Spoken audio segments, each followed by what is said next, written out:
প্রিয় দর্শক, আসসালামু আলাইকুম। পুরো দমে চলছে বিশ্বজুড়ে উত্তেজনা।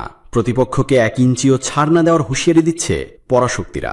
এই মুহূর্তে হাতে পাওয়া ভয়ঙ্কর কিছু আন্তর্জাতিক সংবাদ নিয়ে হাজির হয়েছি আপনাদের সামনে। ভিডিওর শুরুতেই থাকছে আজকের গুরুত্বপূর্ণ সর্বশেষ আন্তর্জাতিক সংবাদ শিরোনাম। শুরুতেই জানাবো, যুদ্ধবিরতি সত্ত্বেও ইরান ইসরায়েলের সাইবার হামলা। এরপরেই জানাবো, মারাত্মক লেজার অস্ত্র বহরে যোগ করল তুরস্ক। এদিকে খেল দেখালেন পুতিন, পরাস্ত ট্রাম্পের যুদ্ধ বিমান। পরেই জানাবো, DF-100 ক্ষেপণাস্ত্র নিয়ে এবার মাঠে নামল চীন। এবং সর্বশেষ জানাবো, ইরানকে এখনও কেন এত ভয় পাচ্ছে ইসরায়েল। শুনছিলেন আজকের গুরুত্বপূর্ণ আপডেট আন্তর্জাতিক সংবাদগুলোর শিরোনাম, এবারে বিস্তারিত। তবে তার আগে প্রতিদিনের আপডেট সংবাদগুলো সবার আগে পেতে ভিডিওটিতে লাইক দিয়ে চ্যানেলটি সাবস্ক্রাইব করার অনুরোধ রইল। যুদ্ধবিরতি সত্ত্বেও চলছে ইরান ইসরায়েল সাইবার হামলা। যুদ্ধবিরতি সত্ত্বেও ইরান ইসরায়েল সাইবার হামলা থামেনি, বরং দিন দিন বাড়ছে অনলাইন সংঘাত। অবস্থা এমন, যুদ্ধবিরতি চুক্তি বাস্তবের মিসাইল ছোড়াছুড়ি বন্ধ করলেও তা অনলাইন জগৎ নিয়ন্ত্রণ করতে পারেনি। এখন দুদেশের সংঘাত চলছে সাইবার জগতে। ইসরায়েলি কর্মকর্তা এবং সাইবার নিরাপত্তা বিশেষজ্ঞদের উদ্ধৃত দিয়ে ফিনান্সিয়াল টাইমস জানিয়েছে, জুনের সংক্ষিপ্ত যুদ্ধের পর থেকে ইসরায়েল ও ইরানের মধ্যে সাইবার হামলা তীব্রতর হয়েছে। যুদ্ধবিরতি সত্ত্বেও পাল্টাপাল্টি হামলা থামেনি। যুদ্ধ শুরু হওয়ার পর থেকে এটি উত্তপ্ত হয়ে উঠছে এবং এখনও চলছে। এখন ইসরায়েলি কর্মকর্তা সংবাদ মাধ্যমকে এ তথ্য জানিয়েছে। ইসরায়েলি সাইবার থ্রেড গোয়েন্দা সংস্থা ক্লিয়ার স্কাইয়ের প্রধান নির্বাহী বোয়াজ দোভলের মতে, 24 জুনের যুদ্ধবিরতির পর থেকে ইরান জোটবদ্ধ গোষ্ঠীগুলো সম্প্রতি চিহ্নিত মাইক্রোসফট সার্ভার সফটওয়্যার দুর্বলতাকে কাজে লাগিয়ে ইসরায়েলি সংস্থাগুলোতে আক্রমণ করার চেষ্টা করছে। জুনের সংঘাতের সময় ইসরায়েল সংশ্লিষ্ট হ্যাকাররা ইরানে বড় ধরনের হামলা চালিয়ে ইসরায়েলের সাথে সম্পৃক্ত ইরানের নোভিটেক্স ক্রিপ্টোকারেন্সির এক্সচেঞ্জ থেকে $90 মিলিয়ন হাতিয়ে নেয়। এছাড়া ব্যাংক শেপা ও ব্যাংক পাশারগাদের প্রধান এবং ব্যাকআপ ডেটা সেন্টারগুলো অক্ষম করে পরিষেবা বিপর্যস্ত করে দেয় তারা। পরে গোষ্ঠীটি সাইবার হামলার দায় অস্বীকার করে নেয়। অপরদিকে ইরানের ক্ষমতাকে অবমূল্যায়ন করা উচিত নয়। দোলভ বলেন, ইরান সংযুক্ত গোষ্ঠীগুলো প্রায় 50টি ইসরায়েলি কোম্পানির বিরুদ্ধে হ্যাক অ্যান্ড লিক অভিযানের মাধ্যমে প্রতিশোধ নিয়েছে। পাশাপাশি কম্পিউটার সিস্টেম ধ্বংস করার লক্ষ্যে ম্যালওয়্যার প্রবেশের চেষ্টা করে তারা। এতে শক্তিশালী কোম্পানিগুলোকে দুশ্চিন্তায় সময় পার করতে হয় বা এখনো হচ্ছে। যদিও তারা ইসরায়েলের সামরিক ও বৃহত্তম সংস্থাগুলোর প্রতিরক্ষা ভেদ করতে অক্ষম বলে মনে হয়েছে, তবু ইরানিরা থেমে নেই। সাম্প্রতিক সময়ে আধুনিক সমরাস্ত্র তৈরিতে বেশ পারদর্শিতা দেখাচ্ছে তুরস্ক। গত জুলাই হাইপারসোনিক মিসাইল উন্মোচন করে বিশ্বকে রীতিমতো অবাক করে দেয় দেশটি। এবার আরও একটি চমক দেখালো তুরস্কের এসেলশান কোম্পানি। ইলদিরিম 100 নামের একটি লেজার সিস্টেম উন্মোচন করেছে তারা। এই অত্যাধুনিক ব্যবস্থাটি ইনফ্রারেড ক্ষেপণাস্ত্রকে ধ্বংস না করে এগুলোর সেন্সরকে শুরুতে অন্ধ করে এরপর অকার্যকর করে দেয়। তুর্কি কোম্পানিগুলো এই উদ্ভাবনকে সামরিক প্রতিরক্ষা কৌশলে এক যুগান্তকারী পরিবর্তনের সূচনা বলে মনে করছে অনেকে। আধুনিক যুদ্ধের কৌশল এখন কেবল আক্রমণাত্মক ক্ষমতা থেকে সরে এসে অত্যাধুনিক প্রতিরক্ষা ব্যবস্থার দিকে ঝুঁকছে। এর সবচেয়ে বড় উদাহরণ হতে পারে ইলদিরিম 100 লেজার সিস্টেম পরিচালিত লেজার অস্ত্রের মতো একটি ক্ষেপণাস্ত্রকে ধ্বংস করার পরিবর্তে এর ইনফ্রারেড সেন্সরকে বিভ্রান্ত করে লক্ষ্য থেকে সরিয়ে দেওয়া। ইনফ্রারেড সেন্সর হলো এক ধরনের ইলেকট্রনিক ডিভাইস যা তাপের বিকরণ শনাক্ত করে। এই বিকরণ মানুষের চোখে দেখা যায় না, কিন্তু এই সেন্সর তা খুব সহজেই বুঝতে পারে। সহজ কথায়, শত্রুপক্ষের যুদ্ধ বিমান থেকে যে তাপের বিকরণ হয় সেটিকেই অনুসরণ করে ক্ষেপণাস্ত্র থাকা ইনফ্রারেড সেন্সর। অর্থাৎ ইনফ্রারেড সেন্সরের সাহায্য নিয়ে নির্ভুলভাবে শত্রুর যুদ্ধ বিমানে সরাসরি আঘাত হানতে সক্ষম ক্ষেপণাস্ত্রগুলো। আর তুরস্কের তৈরি ইলদিরিম 100 লেজার সিস্টেম এই ইনফ্রারেড সেন্সরকে পুরোপুরি নষ্ট করে দেয়। ফলে শত্রুপক্ষের ছোড়া ক্ষেপণাস্ত্র আঘাত হানার আগেই সেটির দিক হারিয়ে ফেলে। সামরিক প্রতিরক্ষার জগতে ক্ষেপণাস্ত্র প্রতিরোধ ব্যবস্থার উন্নয়ন দ্রুত গতিতে এগিয়েছে।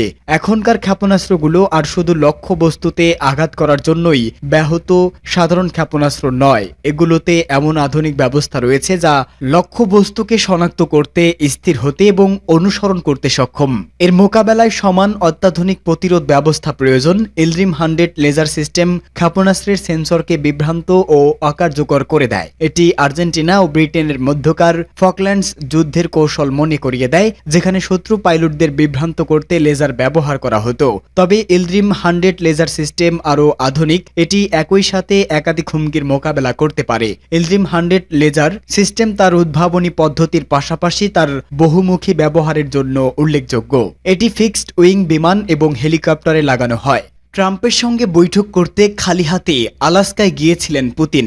সঙ্গী ছিল শুধু তার শক্তিশালী ব্যক্তিত্ব।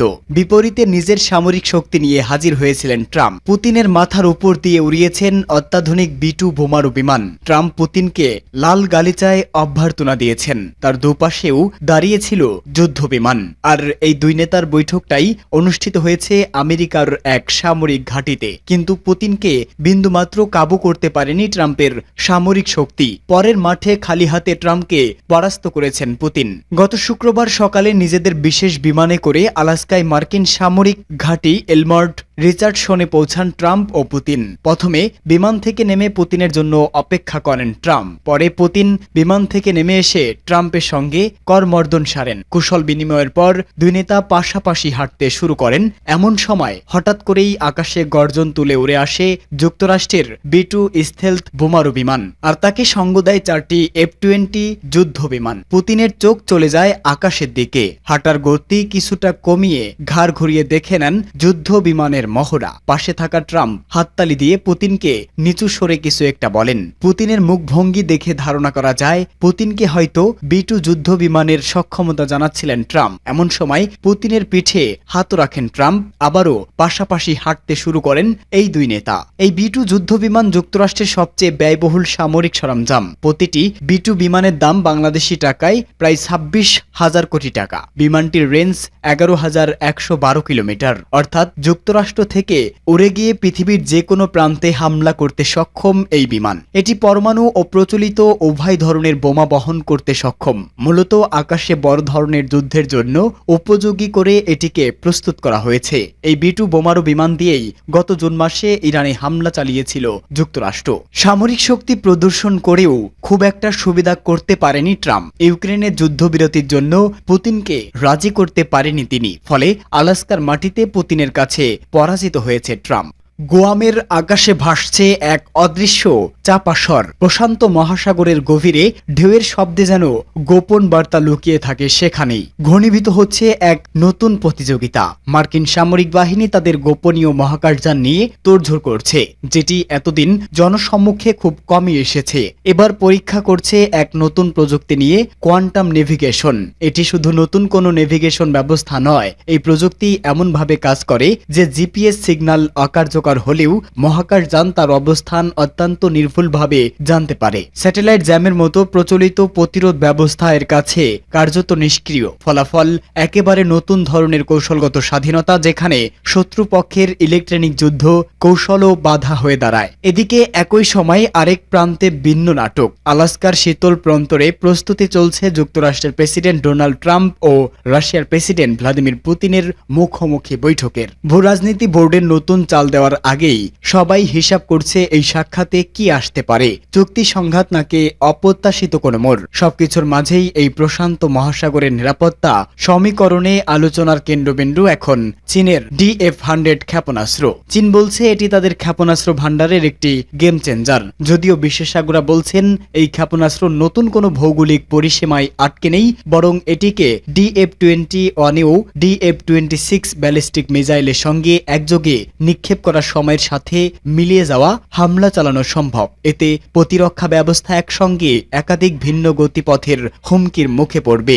এই পরিস্থিতি মার্কিন বাহিনীর জন্য বিপজ্জনক, কারণ গুয়ামের বর্তমান প্রতিরক্ষা ব্যবস্থা drone, ballistic missile, supersonic cruise মিসাইলের সমন্বয়ে চালানো হামলার প্রতিহত করতে পারবে না। এটি মাত্র সর্বাত্মক স্যাচুরেশন অ্যাটাক পুরো প্রতিরক্ষা ঢালকে মুহূর্তেই ভেদ করে ফেলতে পারে। আরেকটি বড় দুর্বলতা হলো মার্কিন প্রতিরক্ষার ইন্টারসেপ্টর মজুদ। ক্রাইসিসের বিশ্লেষক ব্রেক হ্যাডেন সতর্ক করেছেন, শত্রুপক্ষ পক্ষ যদি একের পর এক ক্ষেপণাস্ত্র নিক্ষেপ করে তবে স্টক দ্রুত ফুরিয়ে যাবে, কারণ যুদ্ধজাহাজের সমুদ্র থেকেই পুনরায় ক্ষেপণাস্ত্র ভরার সুযোগ নেই। এই কাজটি করতে কেবল ঘন্টায় 9 দিনও লাগতে পারে। এর সাথে যুক্ত হয়েছে উৎপাদন সীমাবদ্ধতা এবং একক উৎস নির্ভরতা, যা দ্রুত মজুদ পূরণকে প্রায় অসম্ভব করে তুলেছে। তবে চীনের এই ক্ষমতা নির্ভর করে আরেকটি গুরুত্বপূর্ণ বিষয়ের উপর, তাদের গোটা স্যাটেলাইট ভিত্তিক নজরদারি নেটওয়ার্ক। মার্কিন স্পেস ফোর্স এর প্রধান জেনারেল চান স্যালসম্যান বলেন, চীন 500-র বেশি অপটিক্যাল রাডার ও রেডিও ফ্রিকোয়েন্সি স্যাটেলাইটের উপর ভরসা করে তাদের দীর্ঘ পাল্লার হামলার লক্ষ্য খুঁজে বের করতে তৎপর। কিন্তু এই স্যাটেলাইটগুলির কক্ষপথ পূর্বানুমানযোগ্য নয়। প্রতিরক্ষাও সীমিত। মার্কিন বাহিনী চাইলে আক্রমণ করে চীনের এই ব্যবস্থা ভেঙে দিতে পারে, অর্থাৎ সঠিক সময় এই চোখ ও কান অচল করে দিলে চীনের DF-100 বা অন্য ক্ষেপণাস্ত্র হয়তো গন্তব্য খুঁজে পাবে না বলে দাবি যুক্তরাষ্ট্রের। তাই ওয়াশিংটনের এখনো প্রশ্ন, চীনকে প্রতিহত করার সেরা উপায় কি? সেটি কি আকাশে প্রতিরক্ষার ঢাল মজবুত করা, নাকি সরাসরি তাদের লক্ষ্য নির্ধারণের ক্ষমতা অচল করে দেওয়া? এই প্রতিযোগিতার পেছনে শুধু প্রযুক্তি বা কৌশল নেই, আছে এক ধরনের মনস্তাত্ত্বিক খেলা।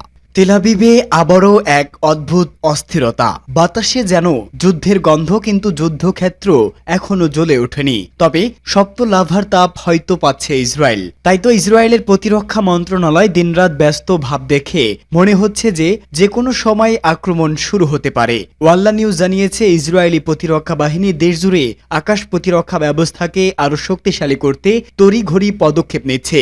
লক্ষ্য একটাই, ইরান কিংবা ইয়েমেনের হুতি বিদ্রোহীদের নতুন মিসাইল হামলার আগে প্রতিরোধ গড়ে তোলা। এই মিশনের নেতৃত্বে আছেন প্রতিরক্ষা মন্ত্রণালয়ের মহাপরিচালক মেজর জেনারেল আমির বারাম। তার নির্দেশে স্পষ্ট, শুধু রক্ষণ নয়, প্রযুক্তিগত দিক থেকেও ইসরায়েলকে সবার আগে থাকতে হবে। এজন্য ত্বরান্বিত করা হচ্ছে আরও 3, আরও 4 আয়রন ডোম, ডেভিড স্লিং এবং নতুন ভূমিভিত্তিক লেজার সিস্টেমের উন্নয়ন ও উৎপাদন। সঙ্গে থাকবে আধুনিক রাডার এবং অন্যান্য গোপন প্রযুক্তি। প্রতিটি প্রতিরক্ষা ব্যবস্থা যেন আকাশ যুদ্ধে আলাদা এক যোদ্ধা। আয়রন ডোমের খ্যাতি সারা বিশ্বে নিকটবর্তী, মানে 4 থেকে 70 কিলোমিটারের ভেতরে রকেট ও গোলা ধ্বংস করতে পারে এটি। রাডার সিগন্যাল লক্ষ্য চিহ্নিত করে মাঝ আকাশে ধ্বংস করে ফেলে প্রতিপক্ষের অস্ত্র। অ্যারো 3 ও অ্যারো 4 এর কাজ আরো দ্রুত। ইরানের মতো দেশের ব্যালিস্টিক মিসাইলকে মহাকাশেই আটকানো এর কাজ। অ্যারো 2 উচ্চ বায়ুমণ্ডলে মিসাইল ধ্বংস করে, আর অ্যারো 3 লক্ষ্য করে সরাসরি মহাকাশে। ডেভিড স্লিং মাঝারি দূরত্বের জন্য 40 থেকে 300 কিলোমিটারের মধ্যে tactical ballistic missile, cruise missile ও ড্রোনকে থামিয়ে দেয়। তবে এবার সবই যেন মুখ থুবড়ে পড়েছে। ইরান ইসরায়েলের মুখে রীতিমতো ঝামা ঘষে দিয়েছে, আয়রন ডোম খেয়েছে নাকানি চুবানি। বারামের এই জরুরি পরিকল্পনা হুতি সাম্প্রতিক হামলা ও জুন মাসের যুদ্ধের সম্ভাব্য পুনরাবৃত্তির আশঙ্কা থেকে এসেছে। গত জুনে ইসরায়েলের সেনাপ্রধান দাবি করেছিল, তাদের সফল প্রাকযুদ্ধ ইরানের এক অস্তিত্বহানির হুমকির অভিযোগ থামিয়ে দিয়েছে। কিন্তু সেই যুদ্ধের ক্ষত এখনো শুকায়নি। জুন মাসের শেষ দিকে 24 জুন ইরান থেকে ছোড়া হয় 20টি ব্যালিস্টিক মিসাইল।